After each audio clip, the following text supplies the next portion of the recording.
Hey everybody, Dr. Tim Terlep here. Welcome to this 3 Minutes to Vitality. Great to have you. So I was actually wanted to address something this week. We had lots of patients.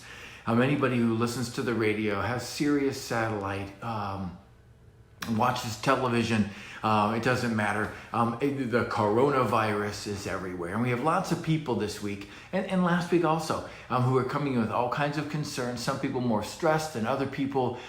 It just depends. And so just want to hit a couple of highlights about the whole coronavirus thing, because you hear stuff in the media. And while this facility doesn't treat infectious diseases specifically, there's some basic fundamental stuff that we really need to touch on and hopefully help you see the reality of things. So the first one is actually the coronavirus itself is not as frightening as one needs to think. I mean, if we look back at other things, people might remember the names MERS, M-E-R-S, SARS, S-A-R-S.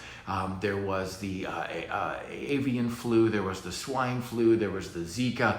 All of these things have happened in the last 19 years. All of them, right? And please know we had MERS and SARS. My goodness gracious, the fatality rate from that was actually between 8 and 11% for each different one. So that's a significant mortality rate. When we're looking at the coronavirus in the United States, we're at 0.7%. Right? It's a very low percentage of people, the fatality rate. And at 80 to 85% of us, if we actually would contract it, most of the cases that we've seen in the States and the industrialized countries are mild in presentation. Some people don't even realize they think they've got a regular cold, a little upper respiratory thing and a runny nose and a light fever. And that's their coronavirus infection. Others, the 15% that does hit people who are immunocompromised or weaker, particularly with type 2 diabetics, particularly if we're over 80, it's significant. Type 2 diabetics and people with cardiac anomalies are at higher risk.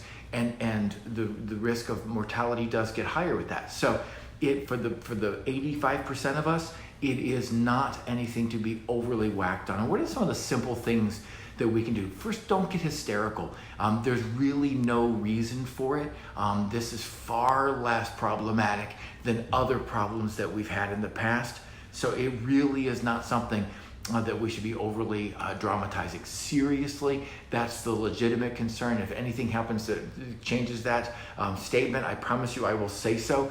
There is nothing that contradicts that. So what are some of the fundamental things? Number one, some of them will sound simple and ridiculous, but they really work. Number one, wash your hands.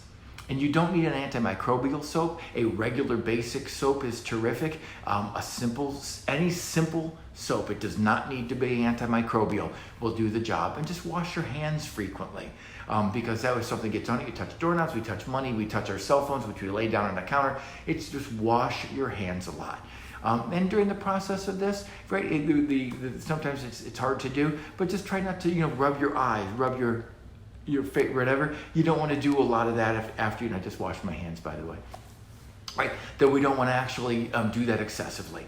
Get a lot more sleep. Make sure you're getting 8 hours of sleep. It's amazing how much more responsive our immune systems are when we get sleep. The research is showing us more than you can believe. So wash your hands, make sure you're getting plenty of sleep. Crazy, right? Vitamin D, we've talked about how vitamin D, and I won't get into how it works, it doesn't matter, but when our optimized levels of vitamin D in our blood, we are significantly more defended against infection. So make sure you're actually having, whether it's with us or your family doctor, whatever, get your blood test done, start taking vitamin D and get it up to between 45 and 60 in your blood is the number where we want it to be. So make sure you're optimizing your vitamin D levels. Great. Exercise. So getting regular exercise is an amazing way to increase our immune response and make us stronger against any outside invader, right? Which is absolutely fabulous. And for those of you who are regular wellness patients with our facility, the research is pretty clear that actually regular adjustments will optimize certain white cell function and increase our immune defense against outside infection as well. Wow, because of optimizing neurologic control in our bodies. Really terrific. So simple strategies that we want to make sure, and don't be hysterical in any regard. Please let not your heart be troubled. This is not as consequential as it would be if you watch the news. don't listen, okay? So that's it for this week's 3 Minutes to Vitality. Look forward to seeing you next time. Thank you.